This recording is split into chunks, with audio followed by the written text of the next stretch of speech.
حضرت عثمان رضی اللہ تعالیٰ عنہ کا قافلہ آیا، 1000 اونٹ، 1000 اونٹ سامان، اور مدینے میں قحط پڑا ہوا تھا اور سارے شہر والے پریشان، تو سارے جو تھے نا تھوک والے تاجر وہ آ گئے حضرت عثمان کے پاس کہ جی ریٹ بتائیں، تو فرمانے لگے کیا دو گے؟ وہ کہنے لگے جی اور بیٹا اس سلائٹ کو بجاؤ، کہنے لگے جی 10 روپے کی چیز ہم 12 میں لے لیں۔ تو عثمان رضی اللہ تعالیٰ عنہ نے فرمایا چھوڑیں، مجھے ریٹ زیادہ لگ چکا ہے، اب ٹھیک ہے زیادہ لگاؤ۔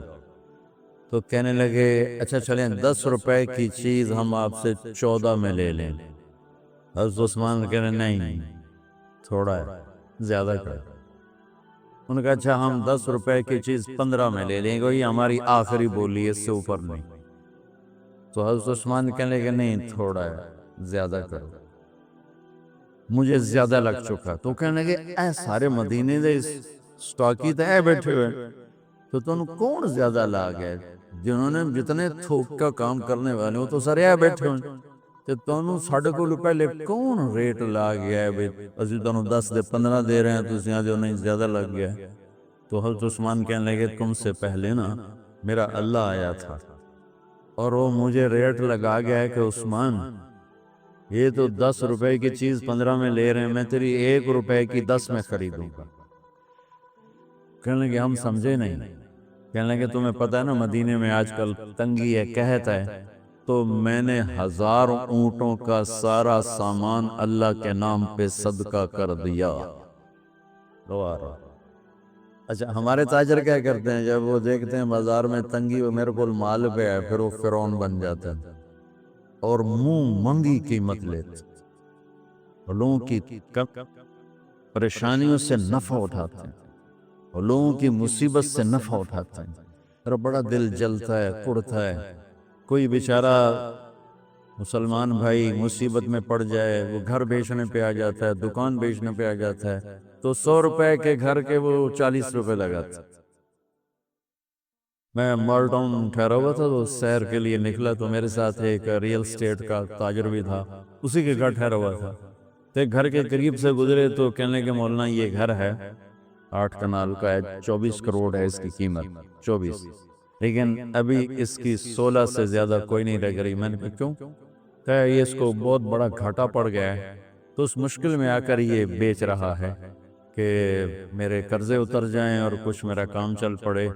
تو ایسے موقعوں پہ لوگ انتظار میں ہوتے ہیں، اور ایک بہت بڑے ارب پتی پارٹی کا نام لے کر کہنے لگا کہ چند دن پہلے ہی ان کا فون آیا تھا کہ کوئی مرغہ تو نہیں پھنسا، کوئی مرغہ تو نہیں پھنسا۔ کیا مطلب کہ کوئی مصیبت زدہ گھر بیچتا ہو یا فیکٹری بیچتا ہو تو لینے والے کیا کرتے ہیں؟ دام گرا دیتے ہیں۔ واللہ یہ فرعون ہیں، یہ ظالم ہیں۔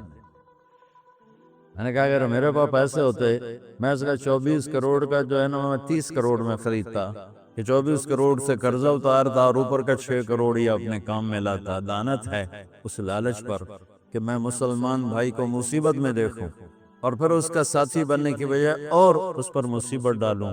اور میں کیا کروں جب قوم کا دین پیسہ بن جائے اور قوم کا مذہب وہ صرف دنیا کی دولت بن جائے تو پھر وہ اندھے ہو جاتے ہیں، اور اللہ کی نظر میں جانور بن جاتے ہیں، انسان بھی نہیں ہوتے۔ تو عثمان رضی اللہ تعالیٰ عنہ نے فرمایا کہ تمہیں پتہ ہے نا مدینے میں قحط آیا ہوا ہے، اب تو موقع تھا، وہ منہ مانگی قیمت دے رہے تھے، کا سارا صدقہ، سب صدقہ 1000 اونٹ۔ اچھا اب ہوا کیا؟ اوپر کیا ہوا؟ حضرت عبداللہ ابن عباس نے خواب دیکھا کہ اللہ کے محبوب صلی اللہ تعالی علیہ وسلم، حضرت عثمان نے خواب دیکھا کہ اللہ کے محبوب صلی اللہ تعالی علیہ وسلم سفید گھوڑے پر سوار ہیں اور کہیں جا رہے ہیں، تو انہوں نے گھوڑے کی لگام پکڑ، یا رسول اللہ آپ کہاں جا رہے ہیں؟ آپ سے تو ملنے کو بات کرنے کو جی چاہ رہا ہے۔ تو آپ نے فرمایا کہ عبداللہ آج میں فارغ نہیں، آج عثمان نے جو اللہ کے نام پہ صدقہ کیا ہے اس کے بدلے میں اللہ نے جنت کی حوروں سے اس کا نکاح پڑا ہے اور اس کا ولیمہ رکھا ہے، میں عثمان کا ولیمہ کھانے جا رہا۔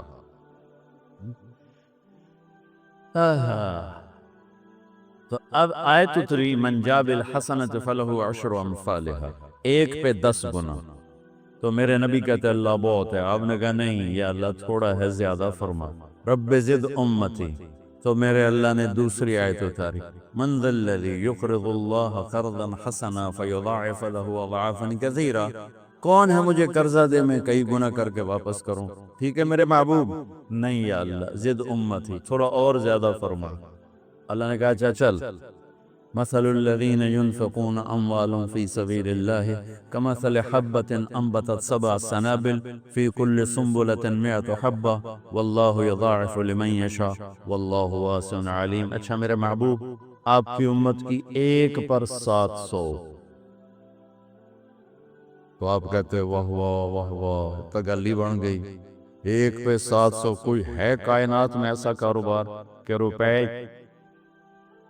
کی چیز پر آپ 700 روپیہ نفع لے سکو؟ ہے کوئی دنیا میں ایسا کام؟ پوری کائنات میں ایسا کام کوئی نہیں. میں قربان جاؤں، رحمت للعالمین نے پھر کہا یا اللہ تھوڑا ہے، ذرا اور زیادہ فرمائے. تو خصوصی پیکج پر یہ سارا سنا رہا. تو میرے اللہ نے کہا اچھا میرے حبیب چلو نا پہنچ، ضرب چھڑیے، تقسیم چھڑیے، جمع چھڑیے، تو پھر 100 200 300 400 500 600 700 نہیں چھوڑ دو. انما یوفی الصابرون اجرہم بغیر حساب. ہاں اتنی میری شرط ہے، جو آپ کی امت میں صبر والے ہوں گے ان کو بے حساب دوں گے. السلام علیکم. گائیڈڈ نور لا رہا ہے آپ کے لیے مولانا طارق جمیل کے نیو بیان. مولانا طارق جمیل کے اولڈ اور نیو بیان سننے کے لیے ہمارے چینل کو سبسکرائب کریں اور بیل آئیکن کو ضرور پریس کریں تاکہ آپ کے آنے والے نئے بیان آپ کو مل سکے. شکریہ. زندگی کیسے گزارنی ہے، میرے نبی کی زندگی کا دوسرا رخ کہ بطور انسان زندگی کیسے گزارنی ہے. مرد عورت ہے، زندگی کیسے گزارنی ہے. پہلا رشتہ جو قائم ہوا دنیا میں وہ ہے خامد اور بیوی. حضرت آدم اور حوا کا نکاح ہوا. اللہ تعالیٰ نے عورت کو کمزور بنایا تو پہلے دن سے اس کو عزت اور احترام دیا تاکہ ساری زندگی اس کمزوری سے ناجائز فائدہ نہ اٹھایا جائے بلکہ اس کو عزت دی جائے. کہ آدم علیہ السلام کے لیے مٹی اکٹھی کی، پانی ڈالا، گوندھا اور ایک اسٹیچو بنایا اور ڈال دیا. جب وہ خشک ہوا اس میں روح ڈالی اور پھر وہ ننگے بدن تھے، پھر ان کو جنت کے کپڑے پہنائے اور جنت میں ڈال دیا. اس کائنات کا حسن بھی عورت سے ہے اور جنت کا حسن بھی عورت سے ہے. حضرت آدم علیہ السلام جنت میں، لیکن بابے جی دا دل ہی نہیں لگدا، کلے کلے ٹورے پھر دے. اب اللہ نے عورت کو بنانے کا ارادہ کیا تو اللہ ایک ڈھیر مٹی کا اکٹھا کر کے عورت کے لیے بھی بنا دیتا اور اس کا اسٹیچو بنا دیتا اور اس کو خشک ہونے دیتا، پھر اس میں روح ڈالتا، پھر اس کو کپڑے پہناتا. اب حیران ہوں گے سبحان اللہ، اللہ نے ایسا نہیں کیا. آدم علیہ السلام سوئے، آنکھ کھلی تو دیکھا ایک خوبصورت حسین عورت. یہ بات اکثر لوگوں کو معلوم ہوگی کہ یوسف علیہ السلام دنیا کے حسین ترین انسان تھے، اور یہ بات شاید کسی کو معلوم نہیں ہوگی کہ دنیا کی سب سے حسین خوبصورت عورت حضرت حوا ہے. حوا جن پر بڑھاپا آیا ہی نہیں، 1000 سال کے قریب زندگی گزاری، بڑھاپا نہیں آیا. حضرت آدم اور حوا قریب قریب عمر تھی. حضرت آدم کی عمر تو کتابوں میں مل جاتی ہے 1000 برس، لیکن حضرت حوا کی عمر کتنی تھی یہ کہیں پڑھنے کو ملا نہیں. اس لیے میں اندازہ کرتا ہوں کہ قریب قریب ہوگی. بڑھاپا نہیں آیا، بیماری نہیں آئی. اور حضرت حوا کو مینسز بھی نہیں آتے تھے. یہ عجیب بات آپ کو بتا، اللہ نے اتنا جنت کا ان کے اندر نمونہ رکھا. تو جب حضرت آدم کی آنکھ کھلی تو دیکھا ایک حسن کا پیکر، انہوں نے تو جنت ہی بھول گئی. میں تو یا اللہ ہن دل تھریا جاتا ہے. چل کہہ لے کون ہے؟ کہ تیری بیگم. کہ واہ جی واہ، موجہ ہی موجہ. تو اللہ تعالیٰ نے نکاح پڑھایا. سبحان اللہ. اپنے نبی کی شان دوبارہ سنو. تو تو اللہ نے کہا آدم اپنی بیگم کا مہر ادا کرو. تو وہ پوچھنے لگے کیا مہر ہے؟ دیکھو ایک بات سنو، مہر کسی کی بیٹی کی قیمت نہیں ہوتی. $1 ہو یا $1 ٹریلین ہو، بیٹی کی کوئی قیمت نہیں ہوتی. یہ ایک نشان ہے کہ اس بچی پر اب یہ جو خامد ہے وہ موت کا خرچہ اس کے ذمہ ہے، بیوی کے ذمہ خرچہ نہیں ہے. خامد کما کے لائے گا اور اپنی بیگم کو کھلائے گا، اور بیوی گھر کی ذمہ داری نبھائے گی. تو خیر وہ الگ بات چلی جائے گی. اللہ تعالیٰ نے کہا کہ مہر ادا کرو. کہا جی کیا مہر ہے؟ تو میرے اللہ نے کہا تیری نسل میں میرا آخری نبی آئے گا، اس پہ ایک دفعہ درود پڑھ دے، یہ مہر ہے. اچھا، شروع دن سے ہے کہ میں نے قبول کیا. قبول کیا کا مطلب ہے کہ میں اس لڑکی کو قبول کر رہا ہوں، اس کی کمیوں کے ساتھ بھی خوبیوں کے ساتھ. اور جب لڑکی کہتی ہے سائن کرنا قبول کیا ہے، یا زبان سے کہے قبول کیا ہے، تو یہ اس بات کی گارنٹی ہے کہ میں نے اپنے اس لڑکے کو خامد ہونے کے طور پہ قبول کیا، اس کی کمیوں کے ساتھ بھی اس کی خوبیوں کے ساتھ. اور جو ہی شادی ہو کر ڈولی سسرال کے گھر جاتی ہے تو ٹیسٹ شروع ہو جاتا ہے، کی کر دیے، باندھی کے میں، کٹھیندی کے میں، بول دی کے میں. اور اس میں بہت زیادہ نیگیٹو کردار ہے سسرال کا. کئی لڑکیوں کا کیونکہ ہم نے اپنے نبی کی زندگی نہیں قبول کیا. یہ واجب ہے کہنا قبول کیا، کہ اس میں پیغام ہے کہ اب میں اس کی میں کوئی کمی ہے وہ بھی قبول کروں گی، کوئی خوبی ہے تو سر ماتھے پر. اور لڑکا کہتا ہے کہ میں اسے قبول کرتا ہوں، اس کی خوبیوں کے ساتھ بھی کمیوں کے ساتھ بھی. یہ بات یاد رکھنا، پرفیکشن کبھی تلاش نہ کرنا، پرفیکشن کبھی تلاش نہ کرنا. اللہ نے 100 نمبر نہیں مانگے، 51، ایک نمبر اوپر ہو گیا. گناہ تمہارے 50 ہیں اور نیکی تمہاری 51 ہے، تو اس ایک پر ہم تمہیں جنت میں ڈال دیں. اب کوئی خامد اپنی بیوی میں پرفیکشن دیکھنا چاہے، بیوی اپنے خامد میں پرفیکشن دیکھنا چاہے، ساس سسر اپنی بہو میں، ساس سسر اپنے داماد میں، بھائی اپنے بھائی میں، ماں باپ اپنی اولاد میں، اولاد اپنے ماں باپ میں، جہاں یہ نظر ہوگی تو وہاں لڑائی ہوگی. کمیوں کے ساتھ قبول کر. قبول کا لفظ اتنا واجب ہے، تو ڈر تو پھر بیٹھے گی نا. قبول کا لفظ اتنا ضروری ہے کہ اس کے بغیر نکاح ہی نہیں ہوتا. میں یہ کئی جگہ لطیفہ سنا چکا ہوں، اور واقعی قصہ بھی ہے، ایسے لطیفہ نہیں ہے. میرے دوست ہیں، ذمہ دار ہیں اچھے، تو ان کے گاؤں کا ایک بچہ چھوٹی عمر میں بسوں پہ جا کے نا وہ جاب پہ لگ گیا. تو اس کا کام ہوتا ہے بس کو صاف کرنا، ڈرائیور کو چائے پلانا، اور جہاں کہیں رش ہو تو اس کو ڈائریکشن دینا، استاد جی کٹ لو، استاد جی آن دیو، استاد جی جان دیو. تو یہ اس کا محاورہ بن جاتا ہے.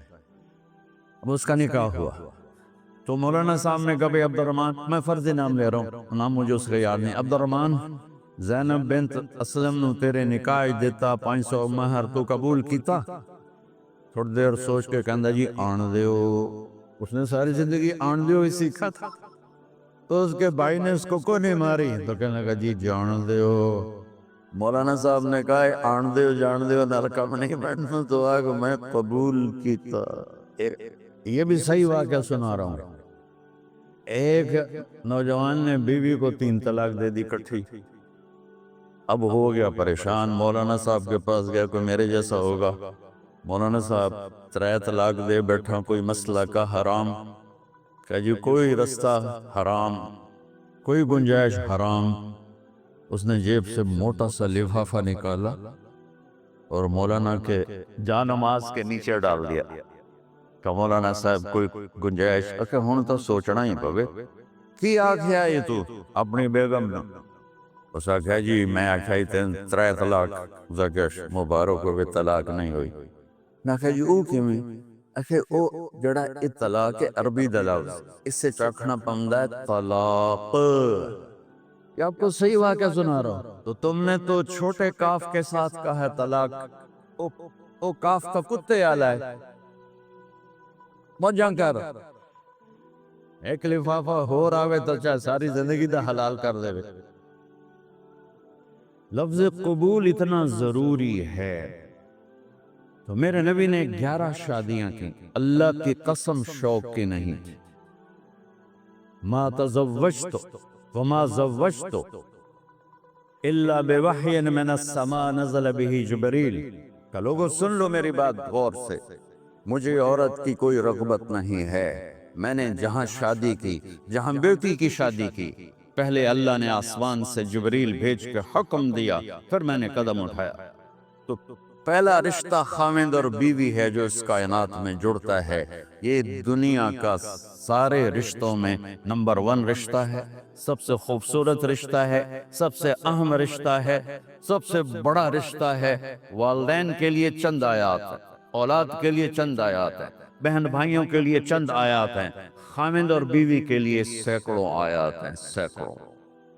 تو اگر آپ اپنے گھروں میں کامیابی دیکھنا چاہتے ہو، اپنے گھر کو ہاؤس کی بجائے ہوم دیکھنا چاہتے ہو، خوشی کا اگر آپ اسے گہوارہ بنانا چاہتے ہو، اللہ کی قسم ڈگریوں سے نہیں ہوگا، محبت سے ہو. میرے نبی سے پوچھا گیا یا رسول اللہ اسلام کا سب سے مضبوط عمل، نہیں میرے نبی نے سوال کیا، بولو بھائی اسلام کا سب سے مضبوط عمل کیا ہے؟ صحابہ نے کہا نماز. نہیں سبحان. ابھی میں نماز کی کتنی اہمیت بتا چکا ہوں. انہوں نے عرض کیا جہاد، آپ نے فرمایا نہیں. تو صحابہ نے عرض کیا روزہ، آپ نے فرمایا نہیں. یا رسول اللہ حج، آپ نے فرمایا نہیں. تو سارے صحابہ حیران ہو گئے، یا رسول اللہ نماز، جہاد، روزہ، حج، تو پھر کیا ہے؟ اب سننا سارے بہن بھائی، استرات، بچے بچیاں. آپ نے فرمایا اسلام کا سب سے مضبوط اور بڑا عمل ہے آپس میں اللہ کے لیے محبت کرنا. اگر آپ اپنے گھروں میں حسن دیکھنا چاہتے ہو تو ایک دوسرے سے محبت کرو، اظہار محبت کرو. اور محبت پیدا ہونے کے لیے بہت ساری چیزیں ہیں، لپیٹ کے 2 میں کر لیتا ہوں. 2 میں بیوی کی خوبی دیکھو، کمی نہ دیکھو. خاوند کی خوبی دیکھو، کمی نہ دیکھو، پہلی بات. دوسری بات، اس زبان سے زہر نہ اگلو محبت کے پھول. اس زبان سے کڑوے جملے نہ ہوں، طنز نہ ہو، ٹانٹنگ نہ ہو، بیزن نہ کرو، انسلٹ نہ کرو، تو آپ کا دل جڑ جائیں گے. یاد رکھو شکلوں سے زندگی آباد نہیں ہوتی، زندگی اخلاق سے آباد ہوتی. تو اپنے گھر سے ٹانٹنگ نکال دو. نہ کہا کا مطلب ہے بارش کا زمین میں جذب ہو کر یکجان ہو جانا. 2 زندگیوں کا محبت میں جذب ہو کر یکجان ہو جانے کو نکاح کہتے ہیں. نہ کہا آنکھوں میں نیند کا اتر کے سلا دینا. نہ کہا خاوند اور بیوی کا ایسی محبت دینا کہ چین کی نیند آ جائے. نہ کہا اعتماد کرنا، بھروسہ کرنا، خاوند بیوی پہ بھروسہ کرے، بیوی خاوند پہ بھروسہ کرے. اے نوے لوک کے فون چیک ہو رہے ہوئے، کال کتنے کی تھی، کال کتنے کی تھی. عزت دو، اعتماد کرو. چوتھا مطلب درخت کا چھاؤں بنا دینا. نہ کہا میاں اور بیوی، خاوند اور بیوی کا محبت کی ایسی چھاؤں بنانا کہ اس کے نیچے اولاد کا پودا خوبصورتی سے پیدا ہو سکے. نہ کہا صرف لفظ نکاح کے مطلب بتا رہا ہوں. نہ کہا مریض کو، کدھر ڈاکٹر بیٹھے ہیں، میرے سامنے بیٹھے، مریض کو دوا ایسی دینا کہ وہ شفا یاب ہو جائے. آپس کے ایسے تعلق بنانا کہ زندگی کو شفا مل جائے. میرے بھائی بہنوں، میں آپ کو اپنے نبی کی زندگی بتا رہا ہوں۔ میرے نبی نے 11 شادیاں کی، اللہ ذوالجلال کی قسم، صرف ہمیں زندگی سکھانے کے لیے کہ گھر کی زندگی کیسے ہوتی ہے اور اولاد کو کیسے پالا جاتا ہے۔ اب لوگ کیا مجبوریاں ہیں کہ عورت بھی جاب کرتی ہے، مرد بھی جاب کرتا ہے۔ عورت کی سب سے بڑی جاب اپنی نسل کو پالنا ہوتا ہے۔ جب یہاں ٹائم نہیں ملتا بچے کو، نہ ماں سے ملتا ہے نہ باپ سے ملتا ہے، تو پھر وہ جنگل کا پودا بن جاتی ہے۔ یہ تو وینکوور ہے، فیصل آباد کی بات سنا تھا۔ میرے بچے جس اسکول میں پڑھتے تھے ان کے پرنسپل سے میری دوستی تھی، میں ملنے گیا ایک دن، تو کہنے لگے جی عجب واقعہ ہوا ہے کہ یہاں 2 بچے پڑھتے ہیں، ان کی ماں بھی ڈاکٹر ہے اور باپ بھی ڈاکٹر ہے، تو وہ دونوں آئے ہیں میرے پاس کہ ہمارے بچوں نے 3 دن ہو گئے ہیں گھر میں کھانا نہیں کھایا، تو ہم پریشان ہیں، ہمیں بتاتے نہیں، کائنڈلی آپ پوچھ کے بتائیں کہ وہ کھانا کیوں نہیں کھا رہے۔ ایک باری کر کے بھی کھا دیں۔ ہمارا دین اتنا خشک نہیں، ہمارے مولوی صاحبان نے زیادہ خشک بنا دیا۔ تو انہوں نے دونوں بچوں کو بلایا، سننا سارے فیملیز بیٹھے ہو، جہاں میں فیملی کی زندگی کو فوکس کر کے نبی سے جوڑ کے بتا رہا ہوں، طارق جمیل کے تجربے نہیں بتا رہا۔ دونوں بچوں کو بلایا، بیٹا آپ کھانے کو نہیں کھا رہے؟ کہا جی ہم اپنے ممی اور بابا کے سامنے نہیں بتائیں گے۔ تو انہوں نے دونوں کو باہر بٹھا دیا، پھر پوچھا اب بتاؤ کیا مسئلہ ہے؟ ان کا سر ہم صبح جب ناشتہ کرتے ہیں تو ہمارے ممی ڈیڈی سو رہے ہوتے ہیں، ہماری ان سے ملاقات نہیں ہوتی۔ جب ہم اسکول سے واپس آتے ہیں تو ممی ڈیڈی اپنے میڈیکل کالج میں ہوتے ہیں، ہاسپٹل میں ہوتے ہیں، تو ہمیں ان کو دیکھنے کا موقع نہیں ملتا۔ شام کو جب ہم کھانا کھاتے ہیں تو یہ دونوں اپنے پرائیویٹ کلینک میں ہوتے ہیں، تو ہم ان کو دیکھ نہیں پاتے۔ پورا ہفتہ گزر جاتا ہے، ہمیں ماں باپ کی شکل نظر نہیں آتی۔ تو ہم نے سٹرائک کی ہے کہ ایسے ماں باپ کی روٹی کیا کھانی جو اپنی شکل بھی نہ دکھا سکیں۔ تو اس نے انہوں نے کہا ہم نے بائیکاٹ کیا ہے، گھر میں نہیں کھانا ہے۔ تو ایسی لائف مت بناؤ۔ یہاں ایک بہت بڑا چکر شیطان دیتا ہے، بڑی گاڑی لے لو، $100 کی قسط تو ہے، اور بڑا گھر لے لو، $200 یا $100 کی قسط تو ہے، پھر میاں بھی کام کرے، بیوی بھی کام کرے، جو کہ بڑا گھر باقی رہے، تو خوشیاں تو مٹ گئیں۔ جو ڈبل جاب کرے گا، پھر ڈبل جاب کرتے ہیں، ڈبل جاب کرنے والا بیچارہ تھکا ہوا ذہن لے کے آتا ہے، وہ کیسے ٹائم دے گا اپنے بچوں کو خوشی کے ساتھ؟ جو ماں جاب کر کے آئے گی پھر کھانا پکائے گی، وہ جب اتنی تھک جائے گی تو اپنے بچوں کو کھلا ٹائم کیسے دے سکے گی؟ پوری کائنات کی ذمہ داری تھی میرے نبی کے سر پر، اور آپ اس کے باوجود روزانہ حسن حسین کے لیے وقت نکالتے تھے۔ اور انہوں کو آ کر کوئی لیکچر نہیں، دیکھو ماں باپ سے ایک بات کرتا ہوں، لیکچر تھوڑا دو، محبت زیادہ کرو۔ یہ نہ کرو، یہ کیوں کیا، یہ کرو، یہ کرو، یہ چھوڑ کر صرف سینے سے لگاؤ، پھر محبت دو، کمیوں سمیت بچوں کو قبول کرو، ان کی زندگی تبدیل ہو جائے گی۔ اتنے بڑے نبی، اتنی بڑی ذمہ داری، اور اتنا درد سینے میں کہ آپ کے سینے سے ایسے ابلنے کی آواز آتی تھی جیسے ہانڈی ابلتی ہے، اس کے باوجود آپ روزانہ کہتے این اللقا، میرے شرارتی بچے کدھر ہیں؟ تو وہ بھاگے بھاگے آتے، دیکھو میں فزیکل کر کے بتاؤں گا تاکہ آپ کو پتہ چلے زندگی کیسے گزر، کہ میرے شرارتی بچے کدھر ہیں؟ 7 بر اعظم کی ذمہ داری ہے، وہ تھوڑی چھوٹیاں چھوٹیاں جابن، تو تسی کہتے ہو بزی بڑے ہیں، بزی بڑے ہیں۔ میرے نبی پہ 7 بر اعظم کے انسانوں کی ذمہ داری ہے، اور آخری آنے والے انسان تک کی ذمہ داری ہے۔ اس سے بڑی جاب کس کی ہوگی کائنات میں؟ اور پھر آپ روزانہ آتے ہیں این اللقا، میرے شرارتی بچے کدھر ہیں؟ تو حسن حسین بھاگے بھاگے آتے، آپ ان کے لیے یوں ہو جاتا تھا، آؤ بھائی میری کمر پہ چڑھ جاؤ۔ اپنے نبی کی عظمت کو جانو کہ انہوں نے زندگی کیسے سکھائی۔ چاند کے 2 ٹکڑے کر دینا کوئی معمولی بات ہے، آسمان چیر کے چلے جانا معمولی بات ہے، ایک زندگی سکھا کے جانا سب سے بڑی بات۔ کتنی اولادیں برباد ہو گئی ماں باپ کی وجہ سے، کتنے گھر اجڑ گئے ساس سسر کی وجہ سے، کتنے گھر اجڑ گئے لڑکی کے بدتمیز ہونے کی وجہ سے، کتنے گھر اجڑ گئے لڑکے کے شرابی اور باہر کی گندگی کی وجہ سے۔ زندگی سیکھو، یہ اتنے بڑے نبی ہو کر آپ یوں ہو رہے ہیں جیسے میں نے آپ کو کر کے دکھایا۔ دونوں کو اوپر بٹھا لیتے اور کمرے میں چکر لگاتے تھے، پھر یوں کر کے پوچھتے تمہارا اونٹ کیسا ہے، سوارا۔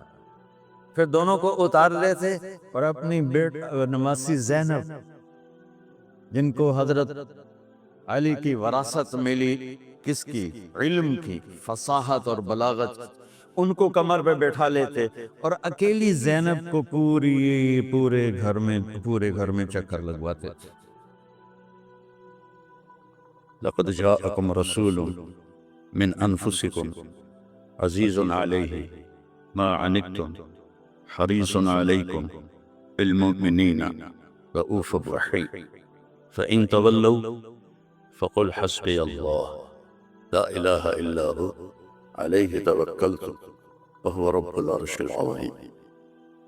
اس آیت کی ایک تو خصوصیت یہ ہے، جب جنگ موتا میں 700 حفاظ شہید ہوئے، مسلمہ جو جھوٹا نبی تھا اس کے مقابلے میں حضرت خالد ابن ولید کا لشکر تھا 12,000 اور مسلمہ کا لشکر تھا 60,000۔ تو اس میں مسلمہ کو شکست ہوئی، اور عجیب بات ہے کہ جب وہ لشکر کی کمانڈ کر رہا تھا اور خود لڑ رہا تھا تو اس کی عمر 150 سال تھی۔ اس وقت 150 سال کی عمر میں وہ تلوار اٹھا رہا تھا۔ ہمارے تو 50 سال والے ریٹائر ہو جاتے ہیں، لاٹھی پکڑ لیتے ہیں، تو اس میں 700 حفاظ صحابہ شہید ہوئے۔ تو عمر رضی اللہ تعالی عنہ نے ابو بکر رضی اللہ عنہ سے کہا کہ قرآن جمع کرو۔ پہلے جمع نہیں تھا، کوئی آیت کسی کے پاس، کوئی کسی کے پاس، کوئی کسی کے پاس۔ تو اگر ایسے حافظ شہید ہوتے رہے تو یہ تو قرآن ضائع ہو جائے گا۔ وہ فرمانے لگے اللہ کے نبی نے نہیں کیا، میں کیسے کروں؟ حضرت عمر نے قائل کیا کہ یہ اب ضرورت ہے۔ خیر وہ بھی راضی ہو گئے، تو انہوں نے زید بن ثابت کو بلایا رضی اللہ عنہ، انصاری صحابی، کہ قرآن جمع کرو۔ انہوں نے بھی کہا اللہ کے نبی نے تو کیا نہیں ہے، ہم کیسے کریں؟ پھر ان کو بھی سمجھایا کہ قرآن کی حفاظت کا معاملہ ہے، ٹھیک ہے۔ تو زید بن ثابت نے اپنی طرف سے یہ شرط لگائی، اپنی طرف سے، کہ جو آیت کم از کم 2 آدمیوں کے پاس لکھی ہوئی ہوگی میں وہ لکھوں گا۔ اگر کوئی آیت کسی ایک کے پاس لکھی ہوئی ہے وہ میں قرآن میں نہیں لکھوں گا۔ یہ بات واضح ہوگی میری؟ مقدمات میں بھی، کیسز میں بھی 2 کی گواہی ہوتی ہے۔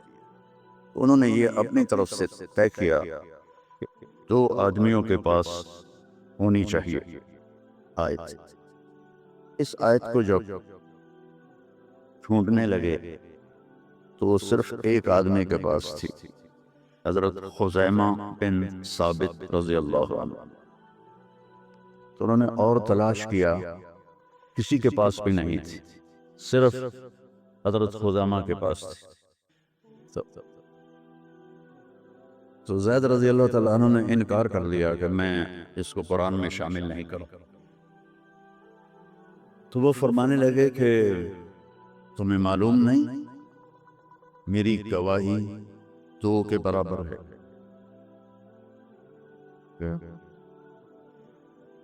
اس کے پیچھے ایک عجب واقعہ ہوا۔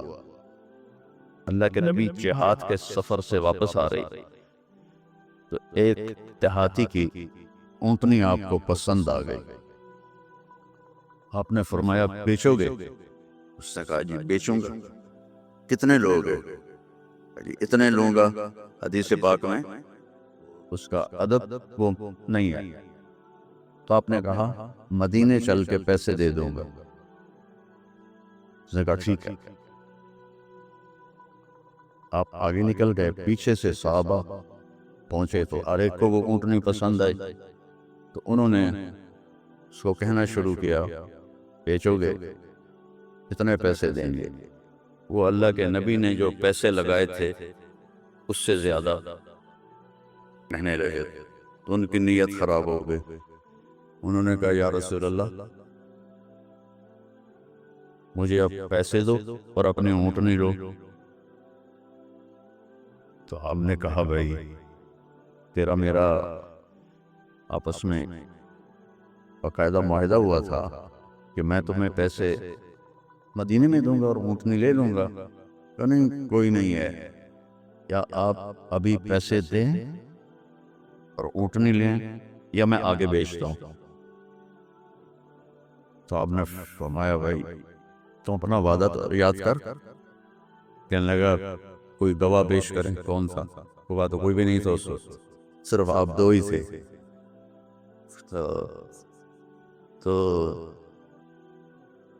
صحابہ کٹھے ہو گئے. وہ بدو کہے گواہ لاؤ. آپ فرمائیں گواہ تو کوئی تھا نہیں.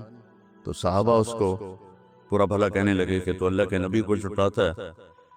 تو اتنے میں خزیمہ بن ثابت رضی اللہ عنہ انہوں نے کہا یا رسول اللہ میں گواہی دیتا ہوں کہ آپ نے یہ اونٹنی کا سودا اسی طرح کیا.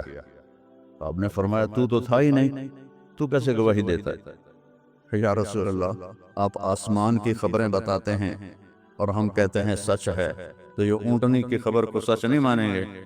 تو آپ اتنا خوش ہوئے کہ آپ نے فرمایا آج کے بعد خزیمہ جہاں بھی گواہی دے گا یہ 2 کے برابر ہوگا. تو انہوں نے زید بن ثابت کو یاد دلایا کہ تمہیں پتہ نہیں میری گواہی 2 کے برابر ہے. ہاں. پھر یہ آیت قرآن کا سورہ توبہ کا حصہ اس میں اللہ تعالیٰ نے اپنے محبوب کی بطور احسان ہمارے سامنے صفت بیان کی ہے اور احسان جتلایا ہے کہ میں نے تمہارے پاس ایک بہت بڑا نبی بھیجا. حریص علیکم, ہر وقت اسے تمہارا فکر رہتا ہے. جیسے ہر وقت تمہارا فکر ہوتا ہے نا رینڈ آ جائیں, ڈالر آ جائیں, رینڈ آ جائیں, ڈالر آ جائیں, پراپرٹی آ جائے, پلاٹ آ جائے. تو یہ جو تمہارا نبی ہے اسے ہر وقت یہ فکر ہے کہ یہ جہنم سے بچ جائیں, جنت میں چلے جائیں, جہنم سے بچ جائیں, جنت میں چلے جائیں. ہر وقت یہ امتی امتی کہتا رہتا ہے. تم سے ہر وقت یہ حرص ہے, لالچ ہے تم جہنم سے بچ جاؤ, ایمان لے آؤ.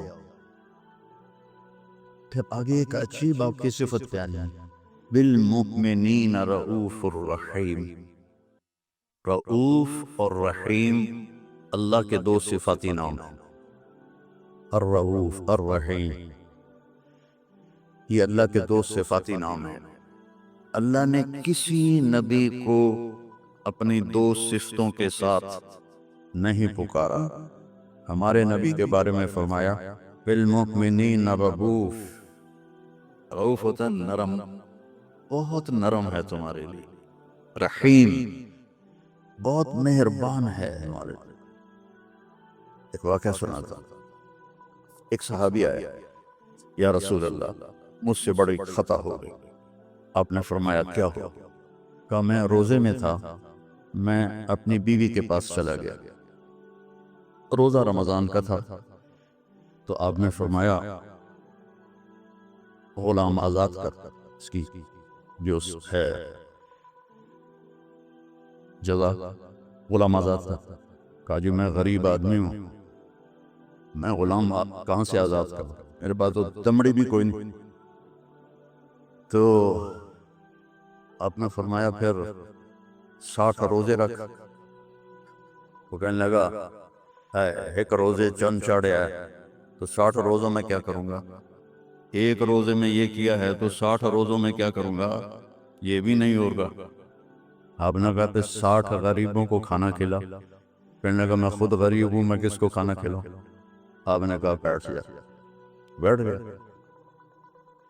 تو کچھ دیر گزری تو ایک مدینے کے صحابی کھجوروں کا ٹوکرا، کافی بڑا ٹوکرا لے کر آئے کہ یا رسول اللہ یہ مدینے کے فقیروں میں تقسیم فرما دو. تو آپ نے فرمایا او بھائی کتنے ہیں؟ کہا جی بیٹھا ہوں. کہ یہ لے جا اور 60 گھروں میں تقسیم کر دیں. کہنے لگا یا رسول اللہ اللہ کی قسم مدینے میں مجھ سے غریب کوئی نہیں، آپ ایسا کرو میرا جرمانہ مجھے ہی حلال کر دو، چاندی کرو قرآن.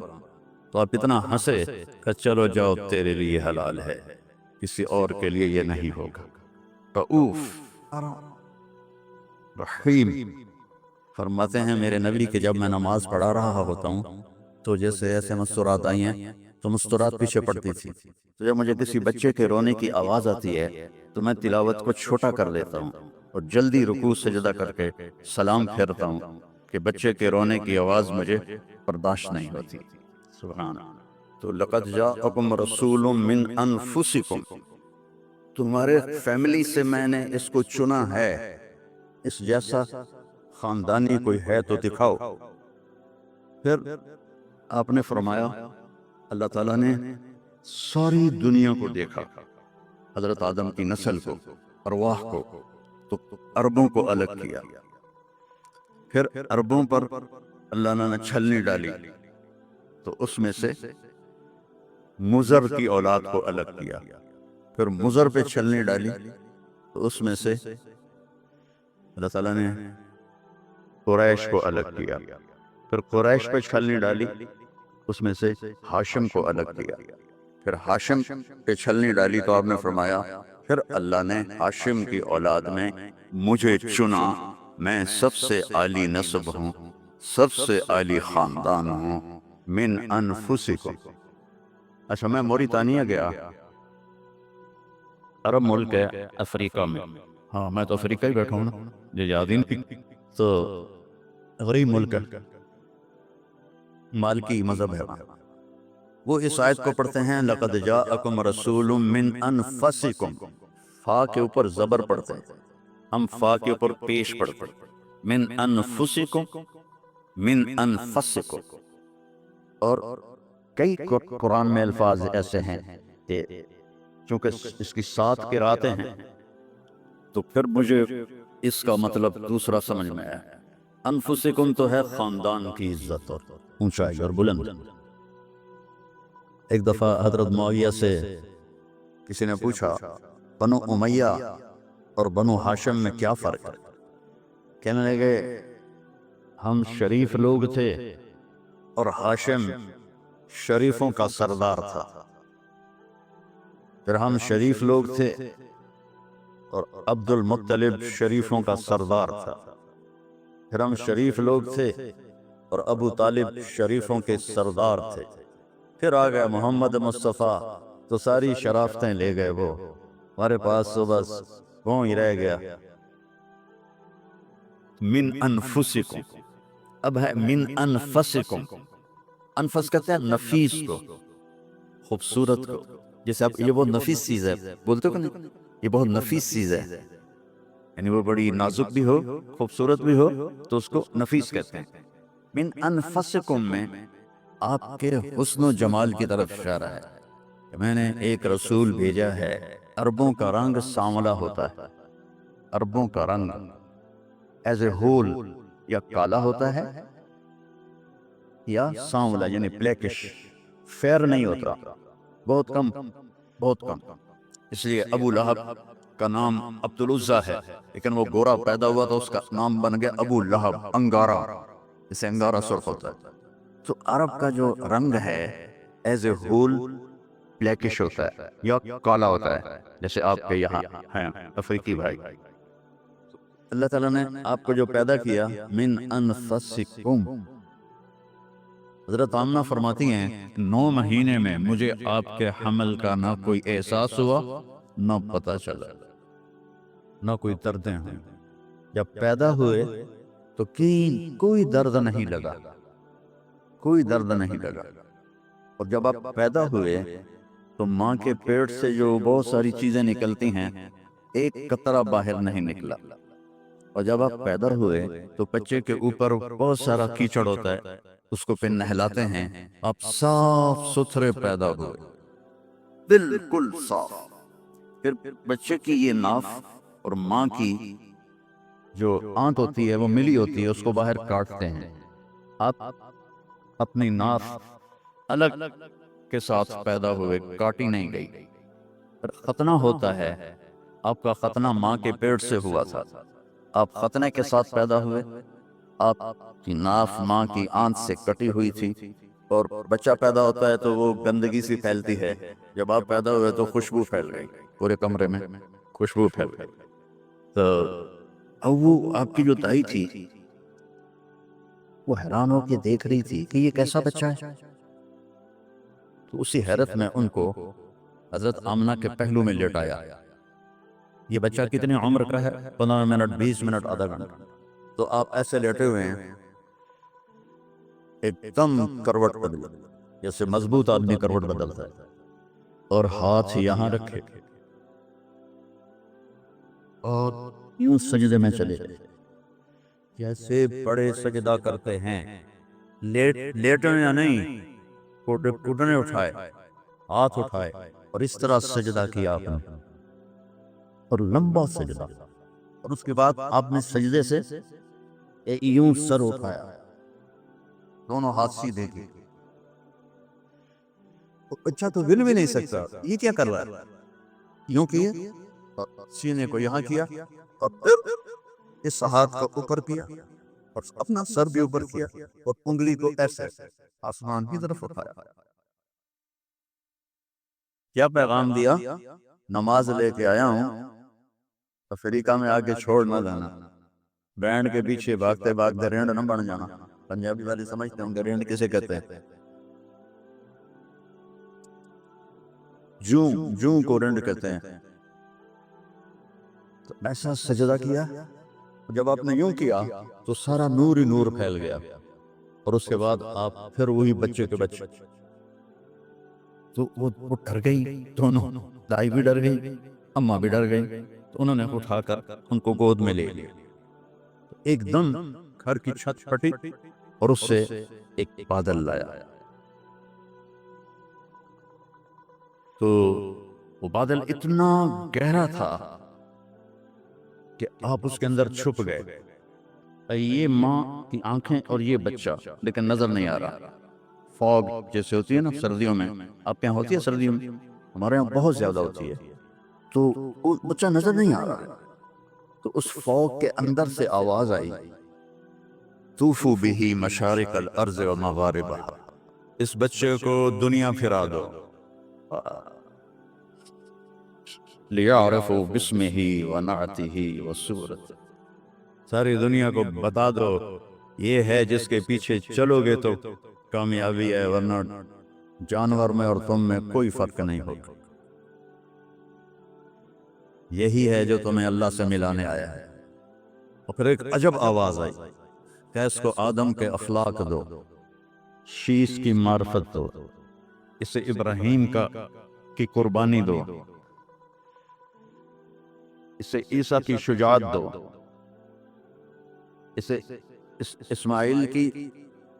اسے ابراہیم کی دوستی دو، خلیل اللہ، اسماعیل کی قربانی دو، چھری چلوائی، صالح کی فصاحت دو، لوط کی حکمت دو، اسحاق کی رضا دو، یوسف کا حسن دو، موسیٰ کی شدت دو، یوشع کا جہاد دو، دانیال کی محبت دو، الیاس کا وقار دو،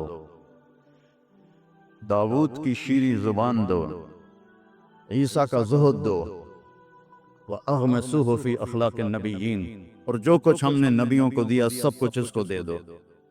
15 منٹ میں ہمارے نبی 1.25 لاکھ نبیوں کو جو ملا اندر چلا گیا۔ 63 سال جو 63 سال جو پرواز کی وہ کیسی ہوگی؟ کوئی اندازہ لگا سکتا ہے؟ میرے نبی کا ایک طریقہ زمین آسمان سے قیمتی تھی، جو زمانے کا تو فیشن تھا، چلو فیشن تھا، تو ایک فیشن میرے نبی نے اپنایا تو ہمیں ہمارے اوپر بنتا نہیں کہ ہم بھی اسی فیشن کو پسند کریں. کراچی میں ایک دوست کے پاس تھا, اس کا بیٹا آیا بھی, یہ بیٹے نے آ کے مجھے مصافحہ کیا, تو اس کے بال یہاں سے جو میں بھیڑ منی یہاں سے کٹے ہوئے اور اوپر ایسے. میں کوئی یہ تو نے بال کیسے بنائے ہوئے ہیں؟ کہنے لگا میسی ایسے بال بناتا ہے. میں نے کہا میسی کون ہے؟ مجھے پتہ ہی نہیں تھا, میں کہا کوئی فٹ بال کھیلے. میں کہا میسی کون ہے؟ کہنے لگا آپ کو میسی کا نہیں پتا؟ میں کہا نہیں بیٹا مجھے نہیں پتا. کہا وہ بہت بڑا فٹ بالر ہے, یہ اس کا فیشن ہے, اس لیے میں نے اس کا فیشن اختیار کیا ہے. تو بھائیو میرے نبی کی ہر ادا میرے نبی کا فیشن ہے, تو ویسے ہی کرو نا جیسے انہوں نے کیا تھا.